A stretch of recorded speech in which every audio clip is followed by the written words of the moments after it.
साथियों नमस्कार, मैं गौरी शंकर पांडे। आज के वीडियो में मैं आपको बताऊंगा कि निष्ठा ऑनलाइन प्रशिक्षण के 5वें चरण में जो कोर्स नंबर 15 है, जिसका नाम पूर्व प्राथमिक शिक्षा है, उसमें प्रश्नोत्तरी के साथ साथ अन्य कई गतिविधियां दी गई हैं। गतिविधियां तो वैसे हर कोर्स में हैं, पर इसमें गतिविधियों के प्रश्नों की संख्या कुछ ज़रूरत से ज़्यादा है। तो आइए हम उन गतिविधियों को कैसे करेंगे आज के वीडियो में देखते हैं। दोस्तों, यदि आप मेरे चैनल पर नए होंगे तो इसे सब्सक्राइब कर लेंगे और वीडियो को लाइक और शेयर जरूर कीजिएगा, ताकि यह वीडियो अधिक से अधिक शिक्षक साथियों तक पहुँच सके। तो आइए वीडियो को शुरू करते हैं।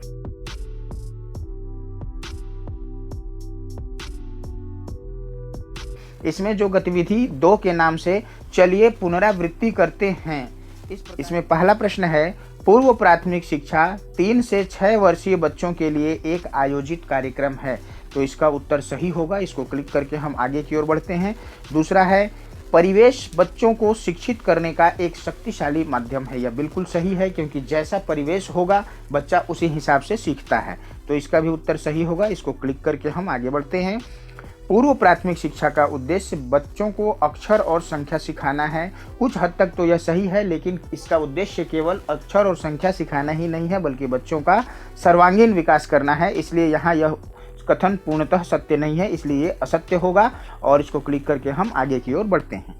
अगला प्रश्न है, पूर्व प्राथमिक शिक्षा कार्यक्रम प्राथमिक कक्षा के लिए बच्चों को तैयार करता है। बिल्कुल, प्राथमिक कक्षा में जाने से पहले बच्चे पूर्व प्राथमिक कक्षा में होते हैं और उनको वहाँ उठना, बैठना, बोलना, अन्य चीज़ें सिखाई जाती हैं। तो यह कथन सत्य होगा। इसको क्लिक करेंगे, हम आगे की ओर बढ़ेंगे।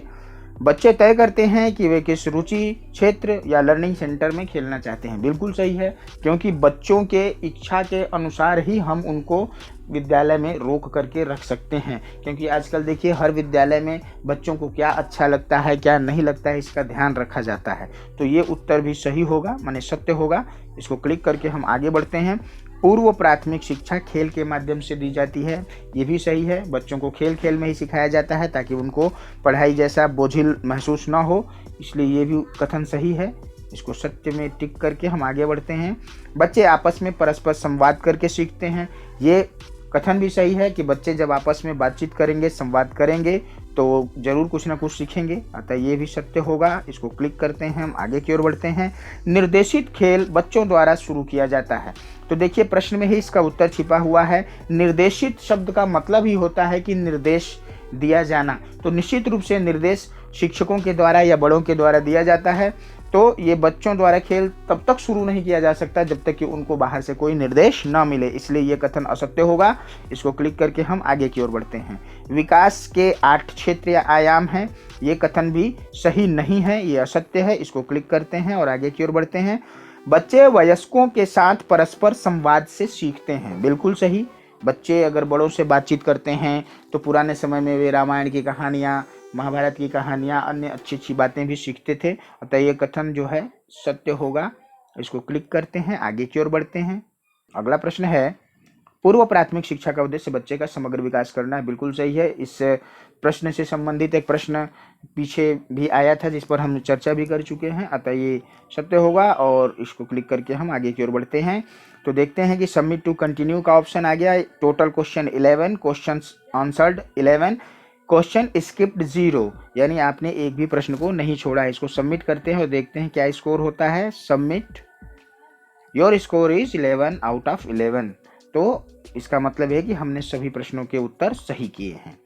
साथियों, इसमें जो दूसरा गतिविधि है वो गतिविधि 6 के नाम से है, जिसको कि संयोजन या लिंकेज स्थापित करने के घटक के नाम से हम जानेंगे। इसमें एक प्रश्न के 3-3 उत्तर दिए हुए हैं। सही विकल्प के माध्यम से इसका हम उत्तर बताने का प्रयास करते हैं। पहला प्रश्न है, समुदाय के सहयोग व संसाधनों का उपयोग करना। लोकेशन, प्रोग्रामेटिक और मैनेजमेंट। ये क्या होगा? ये मैनेजमेंट का प्रश्न है।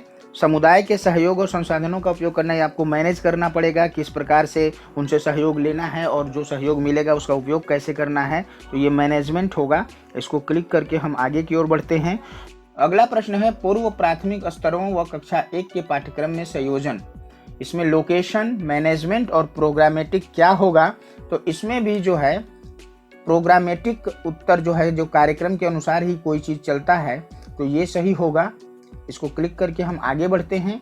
अगला है प्रारंभिक प्राथमिक कक्षाओं के साथ खेल आधारित तरीकों जैसे प्ले वे इसको बोलते हैं को बढ़ावा देना। तो ये आपके हिसाब से क्या होगा, लोकेशन होगा कि प्रोग्रामेटिक होगा कि मैनेजमेंट होगा? तो ये भी एक तय कार्यक्रम के अनुसार होता है, तो प्रोग्रामेटिक ही होगा। इसको क्लिक करके हम आगे की ओर बढ़ते हैं। संयुक्त योजना, निरीक्षण और अवलोकन, मैनेजमेंट, प्रोग्रामेटिक और लोकेशन। तो इसमें है मैनेजमेंट का गुण ज़्यादा दिखाई दे रहा है इस प्रश्न में, इसलिए मैनेजमेंट को सही करेंगे और आगे बढ़ेंगे।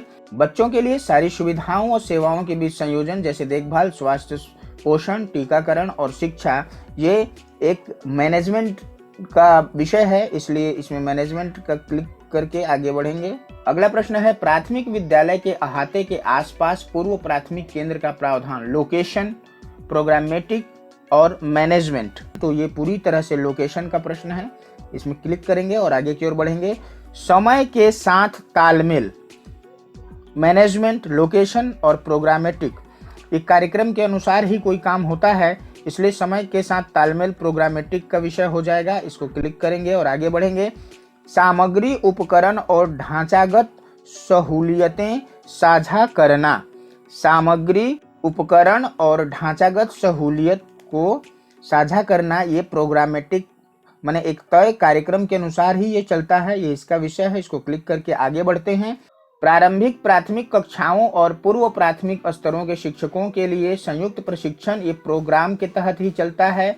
इसके लिए पहले से तय प्रोग्राम होता है, ये प्रोग्रामेटिक के तहत ही आएगा। इसको क्लिक करेंगे और आगे की ओर हम बढ़ेंगे। तो इसमें देखते हैं total question 9, question answer 9, question script 0। इसको सबमिट करके देखते हैं क्या आंसर रहा। Your score is 9 out of 9, मतलब आपने 9 प्रश्नों में 9 के सही जवाब दे करके 9 में 9 अंक प्राप्त किया। तो इस